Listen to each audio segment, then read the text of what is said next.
Fun. Come in for breakfast, lunch, or dinner, and come hungry because our portions are huge. Visit us online to see our entire menu at hashhouseagogo.com. Hash House A Go-Go. It's a Midwest thing, and there's nothing else like it. Welcome to Hash House A Go-Go, where we've been serving farm food and crafted cocktails for over 2 decades. Visit us for the full Hash House experience at any of our 5 Las Vegas locations. Hash House A Go-Go is where old school meets new and gets twisted. We bring people together over good food and fun. Come in for breakfast, lunch, or dinner, and come hungry because our portions are huge. Visit us online to see our entire menu at hashhouseagogo.com. Hash House A Go-Go. It's a Midwest thing, and there's nothing else like it.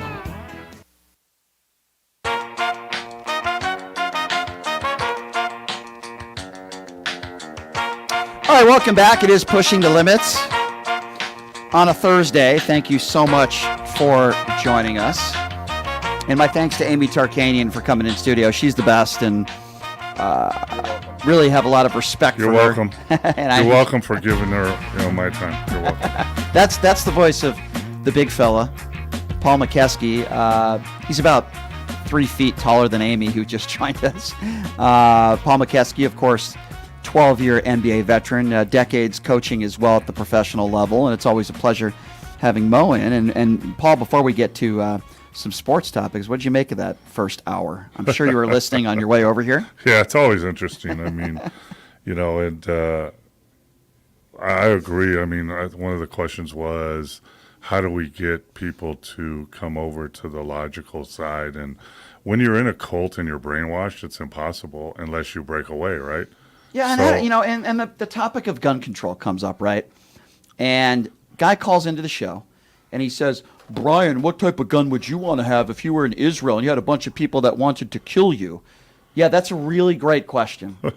I'd like to have an atomic bomb. I mean, like, what kind of stupid or a hand question? grenade or a bazooka or a 50 cal. But it's just ridiculous. But the problem is, like, when you bring stuff like that up, like, banning AR rifles to whoever, people get all up in arms, but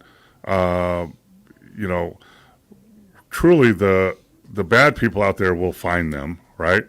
They'll be able to buy them, they'll be able to make them. You can actually make them now, but at least it will put a dent in something that the shooter here in Vegas that was on UNLV's campus, he had handguns. Right. If he had an AR, there would have been 5 to 10 more people killed easily. But Mo, that's logic, right? Yeah. I mean, but it's not going to fix the problem. No. But it's going to put it in the right direction. Correct. It's logical. And a guy like Patrick, who calls into this show, who's called into this show before, says ridiculous things, asks ridiculous things. And by the way, in Israel, they're trained 16-year-olds with AR-15s on their backs, but he probably was unaware of that as well. But let's switch topics. Always difficult going from gun control to sports, but we always do, though. Yes, we do, and we'll talk some hoops as well. But I want to start because I haven't really had the opportunity, and I wanted to talk to you about the UNLV Kansas game. Of course, Mo being a Kansas alum, and one of the few in the at Durango Sports Bar. We were hanging out with C-Win, and I was one of the only ones and with a KU hat on. We were hanging out with the Slipbox from Jackson's Bar and Grill. You were. So my opinions on this game are as follows, and I want to get your take on this. First of all, UNLV's defense was terrible. With that being said, Kansas offense, very, very good. Kansas also turned the ball over several times, and they were still able to put it up way too many points. UNLV's defense the last 3 games has been very lackluster. What's disappointing, and let me preface it by saying Odom has done a wonderful job. He's turned the program around in 1 year. Amazing. Accolades to him, an amazing job. I would use that term as well. Players have played hard. They've won a lot of football games, and it's great for the program, and I also give our athletic director kudos for the hire. With that being said, I'm not going to sugarcoat things here. Very disappointing losing your 3 most important games of the year. The San Jose State game was a really important game. The Boise State game, conference championship game, they were not competitive, particularly in the second half. Didn't like the way they lost. Not the loss, the way they lost. And you knew coming into this game, and Odom is a defensive-minded coach, and I understand it was a very difficult task. Kansas really good offensively. Their defense, they went through them like butter. Inexcusable. So the last 3 weeks, I think they digressed a little bit. With that being said, good year. Could have been a great year. A really good year. Could have been a great year. You have to win at least one of those last 3 games of the year, and that was what was disappointing to me. Well, yeah, and it's a building process, right? It takes time. He has 1 year. Got him to a bowl game. Amazing job. But now his job maybe gets harder because he knows the last 3 games actually showed that him and his staff what they need to do, right? Right. Because I think it was Boise State that threw long on him very often and scored touchdowns. Looked like no one was guarding the receivers, which is the same thing against the Jayhawks that happened. And even though the Jayhawks turned the ball over at the wrong times and were penalized like 200 yards or something for whatever the craziness was. But what I understand and from people that were there, he knows because people noticed that the size difference in Kansas, who's a Big 12 conference team, they play the big boys, and they're not top of the tier, they're middle of the pack, but size-wise, they were underwhelmed. So, like if you go, to an NBA game, which you won't, or say you go to a college game, and you see a Big 12, Pac-12, whatever, and they're playing a Mountain West or someone else, I guarantee you the first thing you'll notice is size. You'll have, in the top level, you'll have a 7-foot center that weighs 250 pounds. In the lower tiers, you're going to have a 6'8" guy that weighs 220. So a size comes into effect, and I think that's what they realized, that they got to get bigger, stronger, more physical, especially on the defensive side, and also probably quicker and faster with the DBs and the corners to be able to go. I would also say that it doesn't help when your starting QB enters the portal. That's a distraction. I think the bowl season in college football is an absolute joke. There are teams that should not be playing. Well, how many are there? It's a joke. Like 40 bowls or something? If you win, in what sport, college or professional, that you win half your games and you're playing postseason anything? It's absolutely ridiculous. It's all about money. Some of these games are an embarrassment. Bad football teams, average to bad football teams. I'm not saying UNLV is one of them. Certainly Kansas is not one of them either. I'm not talking about this bowl. I mean, that game. wasn't a great game, but it was an interesting game. I mean, yeah. I'm not. These two teams deserve to be in postseason. There's no question. I'm not talking about them. I'm talking about the 500 type teams. It's a joke. With that being said, the portal and everything else, it's a distraction. It hurts the product. I'll tell you why that's that way, in my opinion. And it's the same way in college basketball, right? So remember, when I played there, 32 teams qualified. Now 64 teams qualify. Now you have a play-in tournament, right? You have the game to play into the tournament, right? So what that does is increases how many schools get in, which helps all the coaches of those schools can say, I was in the tournament. Right. I was in a bowl game. So now they have a way to negotiate their contracts. It's a money thing. Absolutely. So that's part of it. So, that's a big part of what's happening at that level of basketball is you're including more people, because when I go to negotiate and I'm at Podunk University, that's mid Division I, and I go to the athletic director and say, hey, I got us in the tournament, even though it was the play-in, but I got us there. So now let me get a 5-year deal, and that's what's happening.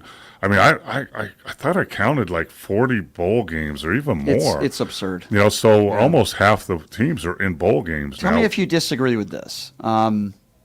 First of all, it shouldn't be 6 games. I think it should be 7 wins. That's number one.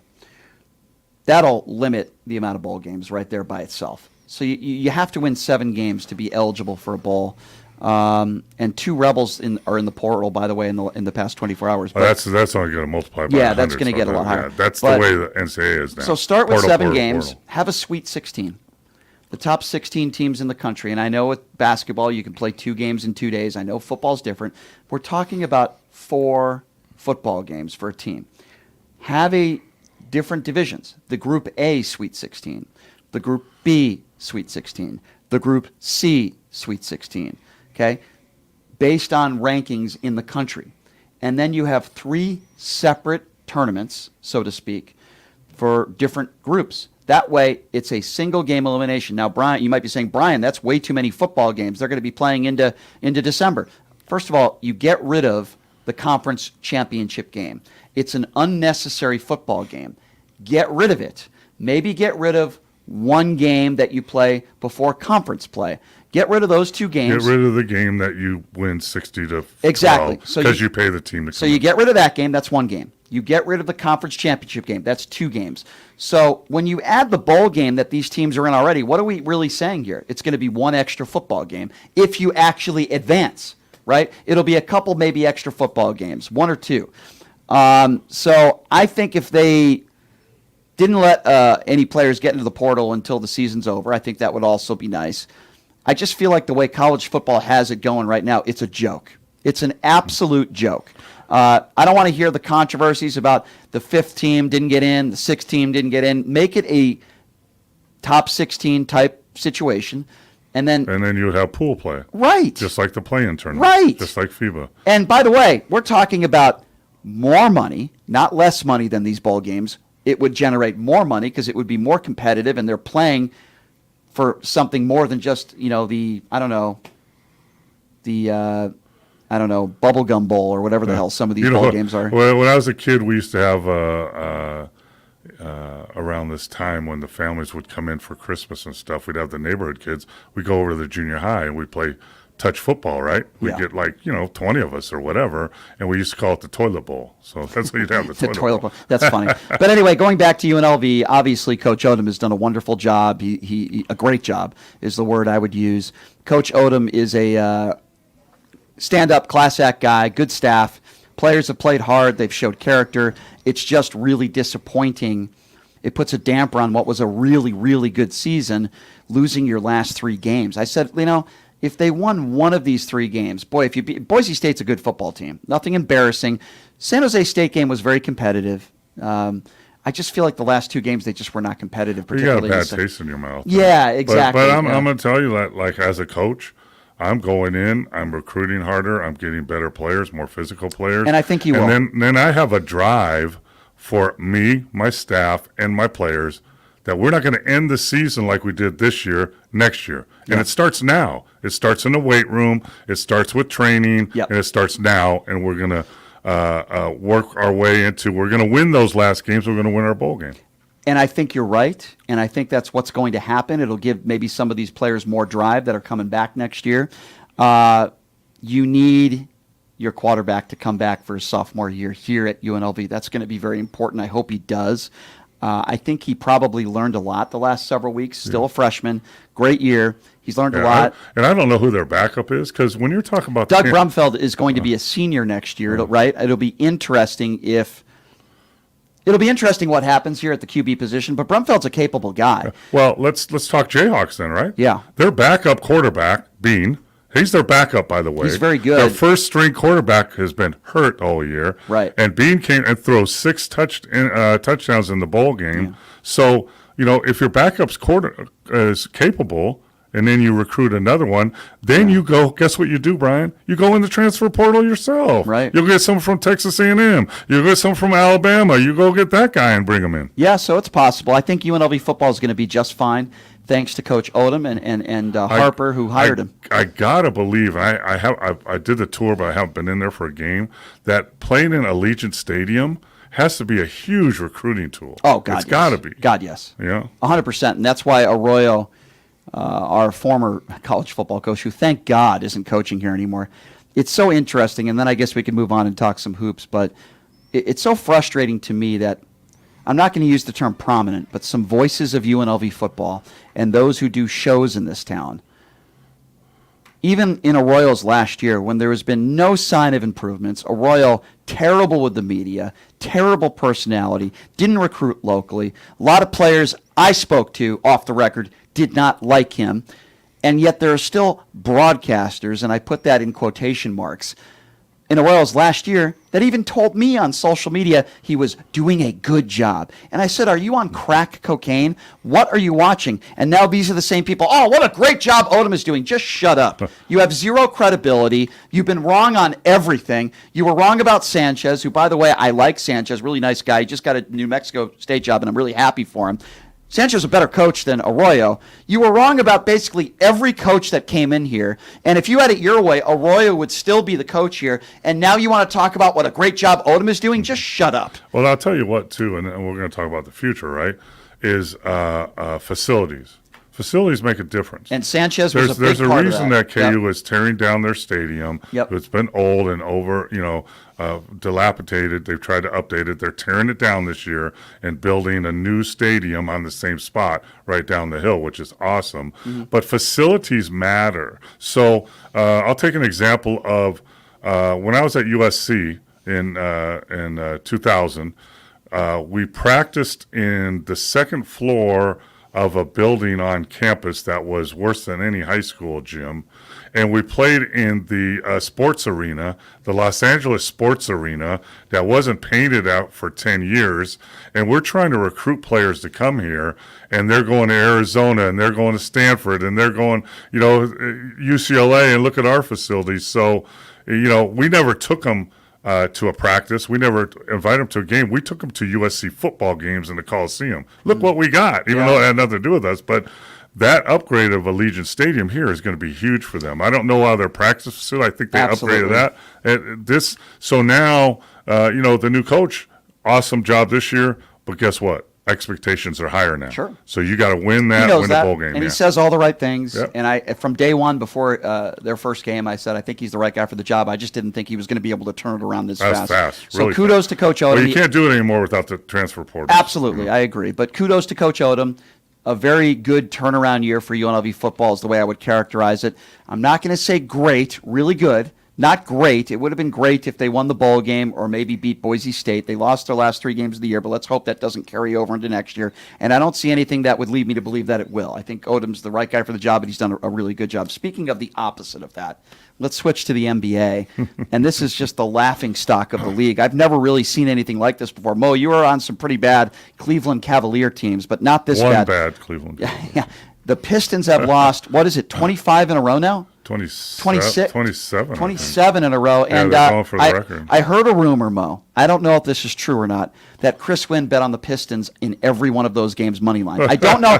Allegedly, I don't know if that's true or not. Well, you know how we could test that? They play the Celtics, right? The Celtics aren't with Tatum. I don't know if Brown's playing.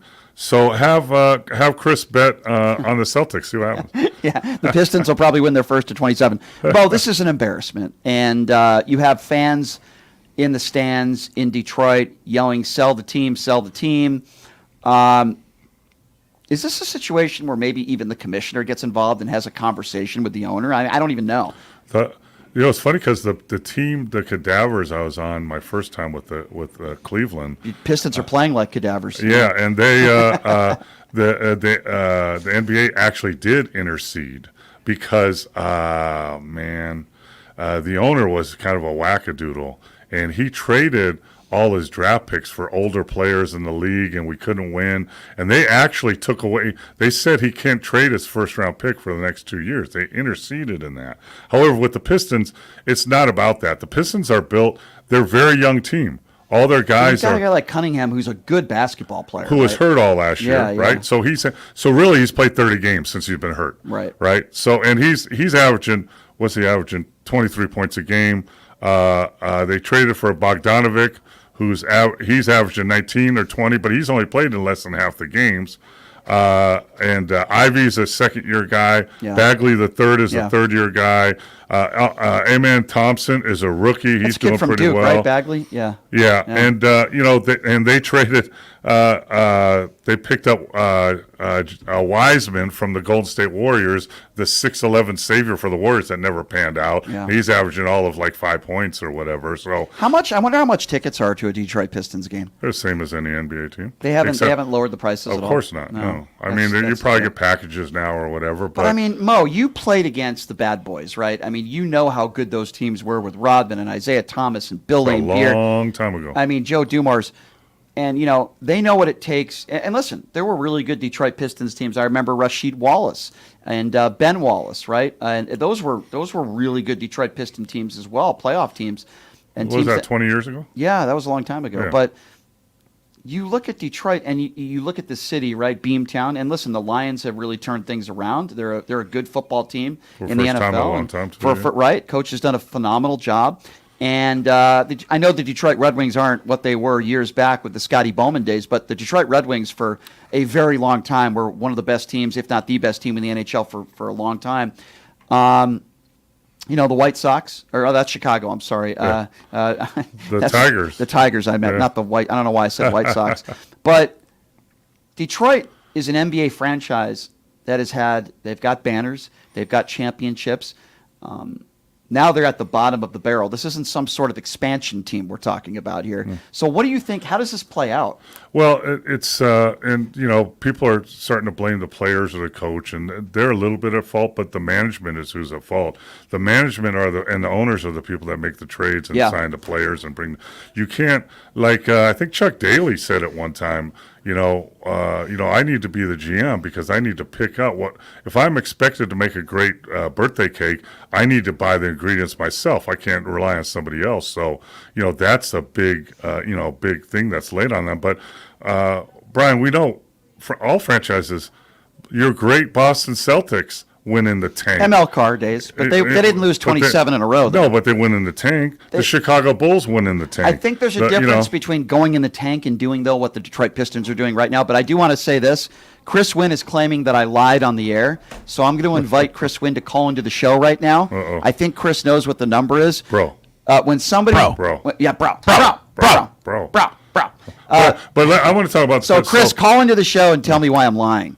By the way, yeah, tickets, $35 for Saturday. Okay, so that's like Ace's prices almost. They Yeah, Not bad. They must have dropped them. Yeah. Maybe, $35. But you'll put that in a machine, Mo, in like 10 seconds. Yeah. shoot, you will on 5. But the problem is and once you start losing and you lose a couple tough games, and then it's and they're very young, and they're very, they're not as talented. I'm telling you, I've been a coach. You sit down and you look at the other team and go, "There's no way we can win this game unless we play perfect." And most teams don't play perfect. So, but there are in uncharted territory. The Philadelphia 76ers who are at the top of the league now. They were pathetic. They won 9 games in a season. Sure. So, but it's up to the front office, the general manager, the owner, to come up and make some deals to get the right players in there. And, trust the process only lasts for a limited amount of time. Sooner or later, the fans get tired of it, and they want to win. You were on a Cleveland Cavaliers team that won 13 games. Well, before we get to that, I was going to ask you about your team, but let me go straight to the phone line because I believe we have Chris Wynn on the phone right now, who basically is saying I'm a liar. And Mo, when anyone calls me a liar, I want to hear them. All right, Chris, where am I wrong here? Well, you're completely 100% wrong. By the way, good to hear you guys. Mo, Brian, always Chris, good to hear you. tune in. Stop screaming at me. Slow down a little bit. So wait a minute. Time out. Shapiro, I never said you were lying about anything. That's fake news. That's BS. What I was saying is that I was being funny, and I was saying tongue-in-cheek. I was saying, hey, no truth to the rumor that I'm going to lay all of my Caveman Kino budget on the Detroit Pistons money line in the matchup against the Celtics. That's all I was saying. Chris, bet the Celtics. Bet the Celtics. See what happens.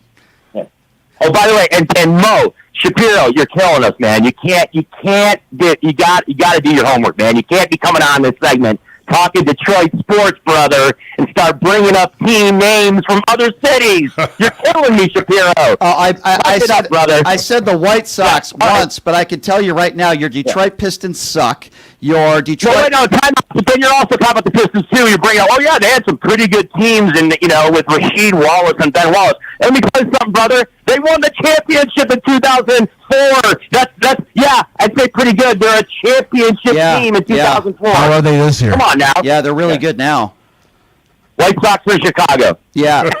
How bad? By the way, have a great show. Your Detroit Lions. I want to listen. Your Detroit Lions have no chance of making it to the Super Bowl. Your Detroit Red Wings ain't winning a Stanley Cup anytime soon. Your Tigers aren't going to the World Series. Your teams suck, Chris. Just admit it.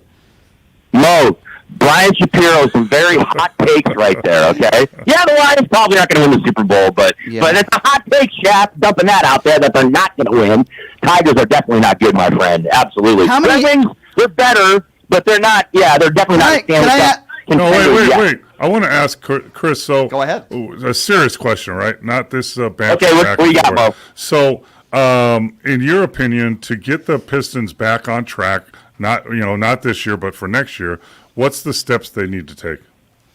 Well, I think you brought it up, actually, about 3 minutes ago. I think Troy Weaver is absolutely on the hot seat, right?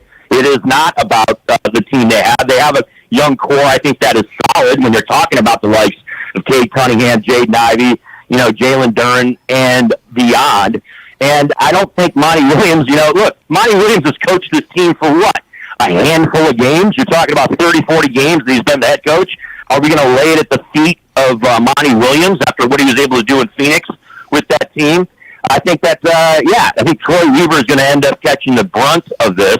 Tom Gore is also the owner, is going to catch some flack as well, too, and deserve some flack for this as well, too. But, look, it's just kind of an extraordinarily terrible situation from a win-loss standpoint. Obviously, I'm being Captain Obvious. Yeah, when it comes to the Pistons. They're going to have to make key, important, correct decisions moving Agree. forward. They can't afford to make one little blunder and bring in a free agent and make it the wrong free agent. So it's very important time. I have one more serious question for Chris, and then we will let him go. Chris, is it okay if I ask you one serious question? Absolutely. Lay it on me. How many women do you think you've picked up over the age of 70 at the Elbow Bar at Arizona Charlie's? Very serious question. I love it. It's good stuff. Think about it before you answer. Think about it before you answer. Well, definitely, Mo. I definitely got to think about it, right? Because it's a very, very short list. Let's put it that way. Let me just answer it this way, okay?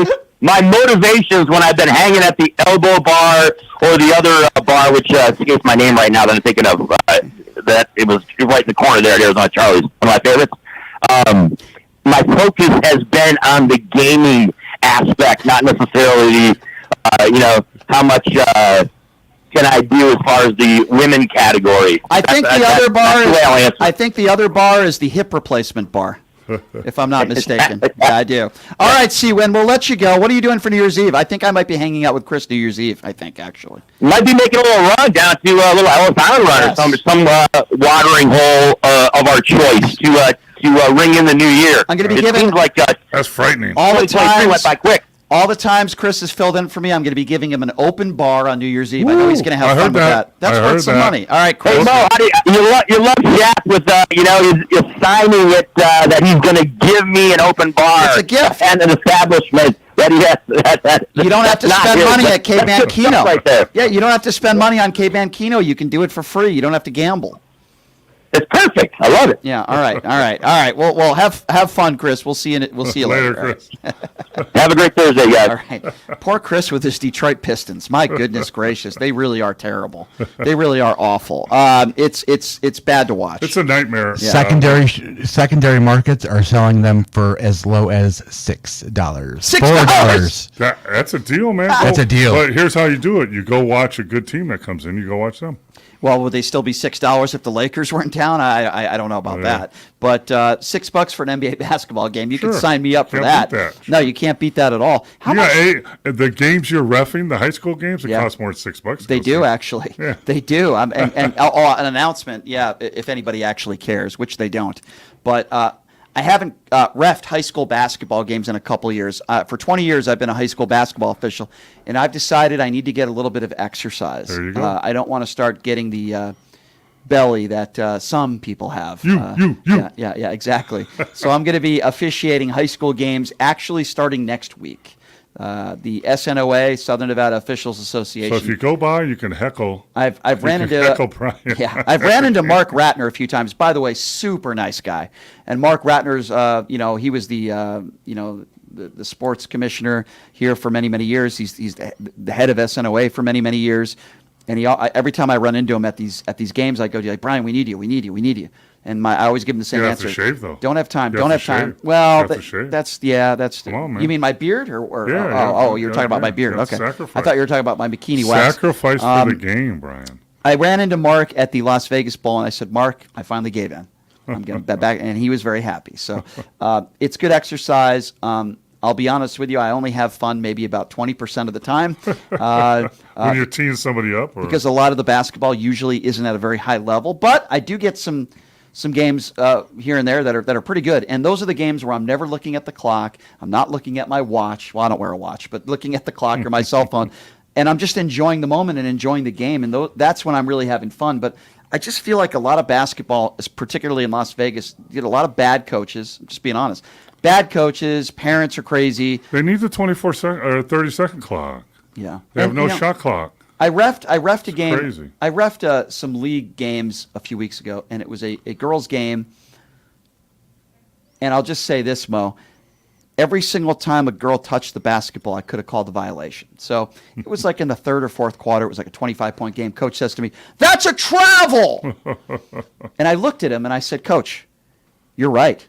That was a travel. If you'd like me to blow the whistle every 3 seconds, let me know. we'll be here for And as another long hour." as I'm getting paid triple my pay, I'll be glad to do that." And then his assistant coach starts laughing, and he didn't say anything to me the rest of the game. But it's like, come on, man. Teach these girls, anybody, teach them fundamentals, Mo. Teach them how to pivot. Teach them Gosh. yeah, exactly. Teach yeah. him how to elbow Charles Barkley. No, I'm sorry. That was a terrible That's joke. later. That was a terrible joke. I meant Charles Basketball Charles 101. Oakley. I'm sorry. Wrong Charles. Wrong Charles. Basketball 101. Mo, what are you doing for New Year's Eve with your wife? Early dinner, early back home. Just chilling. I like it. Yeah. I like it. How's your how are your legs feeling? Everything all right there? What's going on? Come along, slow but sure. you know. Slow but sure. Yeah. All right. Well, I remember right after you had the surgery, you were in some rough shape there, but at least you're getting around better. Getting around better, being able to babysit you watching bowl games.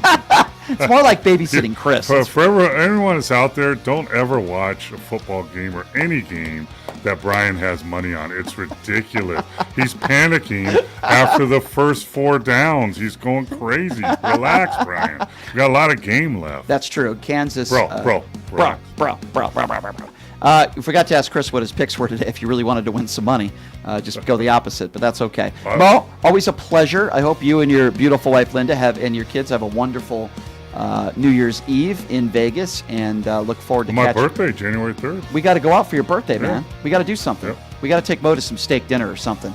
I'll talk to Chris about that. He's really cheap, but I'll talk to him about it. Give me some free play somewhere. Yes. That's what I Yeah, want. we'll get you some free play. We'll work on that. All right, well, thanks for being here. Also, my thanks to Amy Tarkanian, and we'll be back at it again tomorrow, same time, same place. Thanks to Numchuck. Have a good day, everybody.